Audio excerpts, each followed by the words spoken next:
It is the land of the ancient gales, the tartan, the pipes, where the sheep outnumber the people. From the misty isles of the west to the highland crags and glens to the graceful boulevards of Edinburgh. There is no place in the world like Scotland.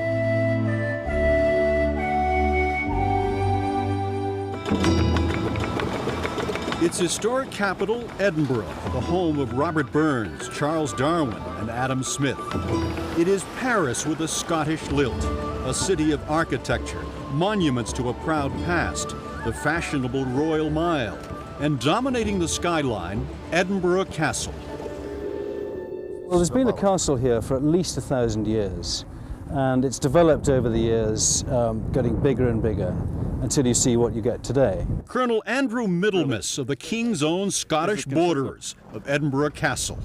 Edinburgh Castle is busy, to say the least. On a good day, there are 40,000 people coming through here every day. But tourists be advised of the proper pronunciation. It seems Americans often say Edinburgh. And I'm afraid I'm always rather rude to Americans to call it the right name. We call it Edinburgh. So not Edinburgh, please. Edinburgh. Edinburgh. Got it. Thank you. Edinburgh Castle is also the home of the Army School of Bagpipe Music. Okay, let's try it a couple way. As you might imagine, a class of full bagpipes would be a tad loud and difficult to teach. So instruction is done using what's called a practice chanter. Okay, don't rush it. Make sure we get all these doublings in and also the expression. Right, Corporal Johnson?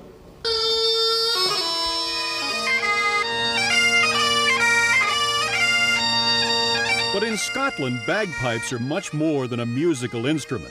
For centuries, they were at the head of Scottish armies, for England and against her. Mainly by the Scots, it's been used to very good effect in many battles and inspires many Scottish soldiers to carry on that extra yard. A confession. One of my life's ambitions is to learn to play the bagpipe, so here goes. Now what? Well, you need to blow considerably harder than this.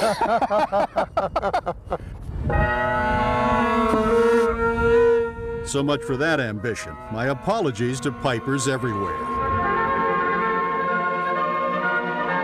With all its sophistication, Edinburgh was considered a hollow capital by many Scots, its people governed from London 400 miles to the south. But a new Labour government in Britain has brought change in the form of an affirmative vote on devolution, or local control. Scots voted by a wide margin to establish their own parliament, by a slimmer margin to levy their own taxes. Nationalist Scots saw the vote as a move toward eventual independence, while others thought it might actually cool separatist passions. I felt it was a good idea, yes. Wanted freedom for Scotland to a degree.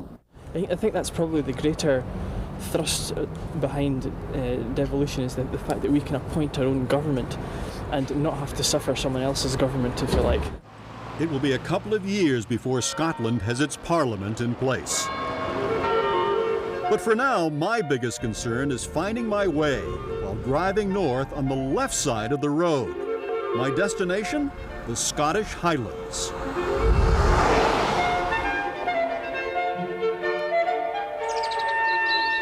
Rolling hills and mountains as high as 4,000 feet, the landscape dotted with small villages, among them Crathy. You may know it by another name. And the royalty come here to Balmoral, and that is more or less the main interest here. Queen Elizabeth's summer castle, Balmoral. That's it right down there. Peter and the crew visited Scotland just weeks after the death of Princess Diana, which had inspired an outpouring of public grief at Balmoral Castle. And back to those bagpipes, Peter tells us he has never lost the desire to learn. A friend who is a member of a police pipe band has offered to teach him, and Peter says he may well give it another go. Coming up, we touch down on the Italian coast.